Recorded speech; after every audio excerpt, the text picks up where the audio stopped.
yang pertama, katanya daun pepaya dapat mencegah risiko kanker. Bener nggak ya? Itu mitos. Daun pepaya mengandung flavonoid yang merupakan antioksidan. Uji laboratorium menggunakan sel kanker payudara memperlihatkan efek anti kanker, yaitu dapat menghambat pertumbuhan dari sel kanker serta dapat menginduksi kerusakan dari sel kanker. Namun belum dapat dipastikan efeknya apabila digunakan pada manusia. Saat nafsu makan berkurang, tentu akan mengganggu aktivitas Anda loh pemirsa, apalagi kalau aktivitas yang dilakukan membutuhkan energi yang ekstra. Akibatnya, tubuh kekurangan nutrisi penting yang berfungsi mengatur gula darah dalam tubuh.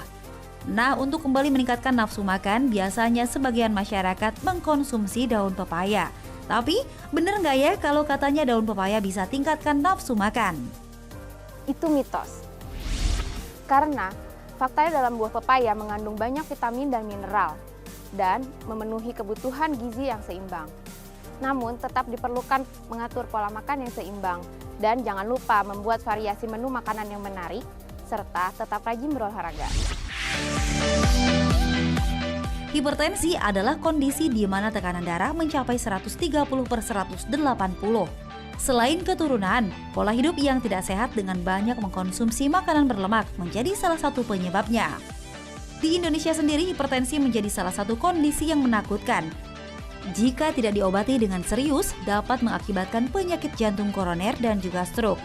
Nah, fakta atau mitos ya kalau daun pepaya dapat membantu mengontrol tekanan darah tinggi? Itu mitos.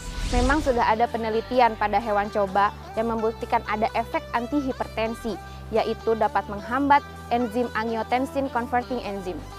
Namun, dalam penelitian tersebut dibuktikan bahwa zat aktif dalam daun pepaya ini dapat dipertimbangkan lebih lanjut sebagai fitofarmaka pilihan obat anti-hipertensi. Pemirsa, alergi merupakan reaksi yang dilakukan oleh sistem kekebalan tubuh terhadap sesuatu anggapan asing. Salah satu gejalanya adalah ruam pada bagian kulit hingga diare. Nah, ternyata alergi juga tidak hanya disebabkan oleh lingkungan yang kotor saja loh, tapi juga karena makanan. Bener nggak ya kalau konsumsi daun pepaya berlebih sebabkan alergi? Itu benar, itu fakta. Konsumsi daun pepaya dalam jumlah yang cukup banyak dapat menimbulkan reaksi alergi pada beberapa orang yang sensitif terhadap enzim papain. Begitu juga dapat terjadi iritasi kulit pada orang yang sensitif terhadap getah pepaya. Demam berdarah merupakan salah satu penyakit yang harus diwaspadai di Indonesia. Penyakit ini disebabkan oleh gigitan nyamuk Aedes aegypti yang berakibat demam tinggi, nyeri otot, bahkan mual dan muntah. Jika tidak ditangani dengan tepat, penyakit ini dapat menyebabkan kematian. Selain mengkonsumsi obat, sebagian masyarakat juga menggunakan daun pepaya dalam proses penyembuhan. Eits, tapi itu fakta atau mitos ya? Sekali lagi bukan, itu adalah mitos. Sudah ada penelitiannya preklinik bahwa daun pepaya mengandung enzim papain yang mampu menghambat kerusakan dari trombosit. Namun, perlu diperhatikan penyebab dari demam berdarah dengue, yaitu terjadinya kebocoran pembuluh darah sehingga cairan yang ada di dalam tubuh keluar dari pembuluh darah. Sehingga terapi utama pada demam berdarah adalah mengganti cairan yang hilang tersebut. Sistem pencernaan merupakan salah satu bagian penting dalam tubuh loh pemirsa. Saat proses pencernaan makanan dalam tubuh terganggu, proses penyerapan nutrisi pun tidak akan maksimal ya pemirsa. Nah, saat itu terjadi, sebagian masyarakat biasanya mulai mengkonsumsi daun pepaya karena dipercaya dapat memperlancar saluran pencernaan. Itu fakta atau mitos? Ya benar, itu adalah fakta.